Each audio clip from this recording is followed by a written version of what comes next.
This is the Shine On You Crazy Daisy podcast, and I'm your host, Trudy Simmons from the Daisy Chain Group, providing platforms and opportunities for businesswomen to be seen and heard. This platform is for the women entrepreneurs that want to hear the real stories of what it takes to be yourself and run a business with all the different hats that you might have to wear.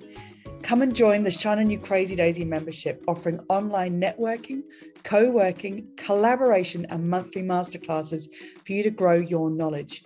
Go to thedaisychaingroup.com for more information.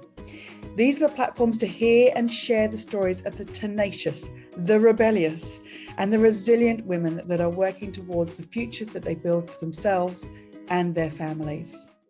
Hello and welcome to the Shine On You Crazy Daisy podcast. And today I am joined by the wonderful Lisa Clunie from Thriving Brand. Lisa, thank you so much for being a part of book 5 of Shine On You Crazy Daisy. Please tell us about your business. I've been a designer for just under 30 years. And I've had my own agency. I've still got my own agency for 10 years. And I just really noticed over the pandemic that so many people were struggling what branding was. So I set up Thriving Brand to train them and mentor them and coach them to build a brand, but they can do it themselves. Brilliant. So it's all about clarity all the way up. So that's what it's all about. Amazing. Thank you. But reading your chapter was fascinating because it sounded like you had this meteoric rise with the start of your business. But why did you decide to then scale it back down? Unfortunately, I was married to a narcissist, and I built it up. I had staff, I had premises, all that sort of stuff. He didn't like me being successful at all. So I got a lot of mental abuse. Never got physical abuse. It was just mental abuse. And it just wore me down. I got anxiety. I got panic attacks. I'd lost all my confidence. And I've always been quite a confident person. And it just escalated and escalated and escalated. So I got to a stage where I not closed the business. I kept it going, but I wound it right back just to get peace at home. So yeah, that was the reason why I've always had the regular clients for 10 years. I've still got the same clients, but I just had to do it all myself. Did you lose belief in yourself in that period of time? Yeah, completely. Yeah. I didn't think I was capable of doing it because I just had this little person going on at me in the background, and it's hard. You fight it. It's a drip feed. That's the thing. It's not just happens overnight. It's a drip feed over years and years and years. And then when my business started taking off, that's when it really escalated. Wow. And the consequence of that, and I wanted to talk about this, and I know that you don't mind, because so many people go through these relationships and the damage, when you just said it's just mental abuse, it's not just mental abuse, that feeling that goes through you of the utter decimation of your confidence, your belief, your ability, because if you did show your ability, then you're dragged back down. It's debilitating, and the fact that you are where you are now is amazing. Well, now it's made me, I want to fight for women. And it's just, I know when you get to a certain age, your mindset changes because you go through the menopause and you do have anxiety attacks or used to have self-doubt because of your hormones. So, and this generation are very skeptical of putting themselves out there. They're frightened of putting themselves out there. So what I've come through has made me realise that I did a positive psychology course over lockdown. That really was fantastic. So I do a lot of those sort of help, and I do mindset work as well within Thriving Brand to say you can do it. Yeah. You know, I've done it. I went through absolute crap. Yeah. But now I've come through it, and if I can do it, you can do it. So it's giving them encouragement as well as the process of building a brand, because nowadays you have to put yourself out there. You've got no choice. So how do you describe what branding is to people? It's branding is not your logo, it's not your website. That's one part of it. Your brand is how you put yourself out there, it's what people say when you're not in the room. So It's the passion, the emotion. Branding is very much an emotional thing. So you've got to get that connection with your audience, that they want to, that why they want to come to you. You've got to explain the reason whys, and it's all the messaging, the content. From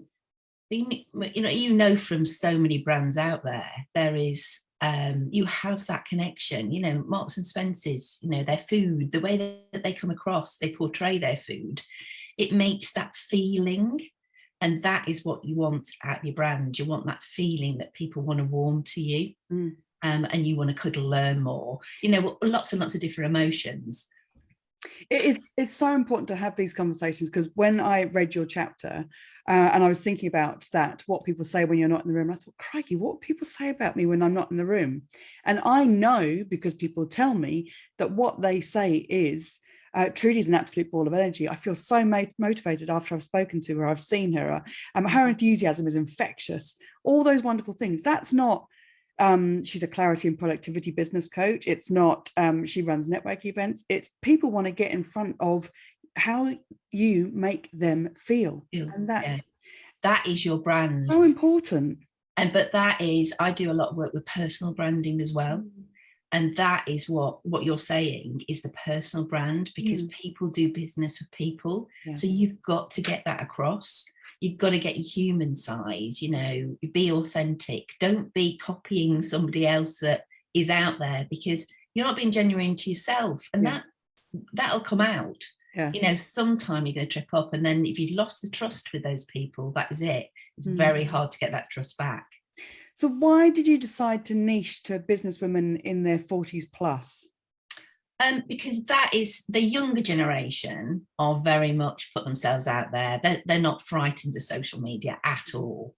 The older generation are skeptical of it. They're nervous of it. And they're not sure how to put themselves out there and being who they are. As a personal brand, you don't put what you've had for dinner. You don't put the stuff that you would put on your Facebook group, or a lot of people do. And you've got to know where your audience are. So some audiences aren't going to be sitting in Facebook. So it's explaining that. And the older generation, not older, it's their next, my age. We've got so much passion, we've got so much experience, but we're frightened of showing it. We keep quiet, and we shouldn't do. We should be shouting, we can do this. And that's what they don't do.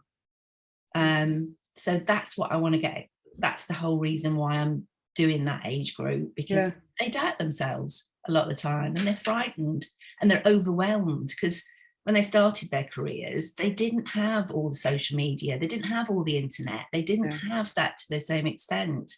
So, and if they've been CEOs in London, they had people to do that for them. So now they're a bit lost and they're overwhelmed. There's too much to do. So I sort of get them, step them back and say, right, just calm down, one step at a time. But it's that generation that are trying to juggle too much. We want to be the perfect wife, we want to be the perfect mother, we want to be, and you can have everything, but just slow down. No, that's good advice. If there was one thing that you wanted every entrepreneur to know, what would it be? No doesn't mean no. Oh, what does that mean?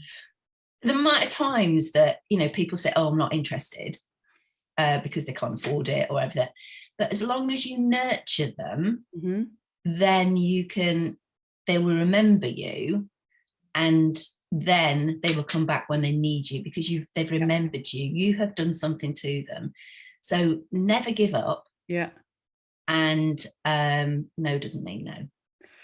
I love that. I really love that. It's such a shock to, what do you mean no doesn't mean no? You're right. There are so many people that say, no, I can't do that. And then they'll come back in a year's time. You've kept in touch, or they've still seen you around, or I like it. What is your favorite business book? They Ask, You Answer. It's one of those books. It's by Marcus Sheridan. And he is a guy who set up, it's American, and he's in your face character, but he started his business as at selling pools, swimming pools. And he now has done this book. He did lots of different ways on how to do clever search engine optimization, blogs, and different ways that he got his business up. It's very clever, some of the things he's done it. Brilliant. But it's quite a humorous book, but it's a business book. So that one's really good. They ask, you answer. Fantastic. Thank you. Lisa, this has been such a pleasure. And thank you so much for writing the chapter for the book. And I can't wait to get it out in front of people. Yeah, I can't. Thank you. Thank you for watching. If you like what you saw, please like the video and click the subscribe button for this channel for more inspiration. If you're a businesswoman looking for that community that will support you and lift you up, come and join the Shine On You Crazy Daisy membership, offering online networking, co-working, collaboration, and monthly masterclasses to grow your knowledge. Go to thedaisychaingroup.com for more information. And for even more inspiration, please go to the link under the video and get your copy of the Shine On You Crazy Daisy series of books with inspirational and motivating stories from businesswomen around the world.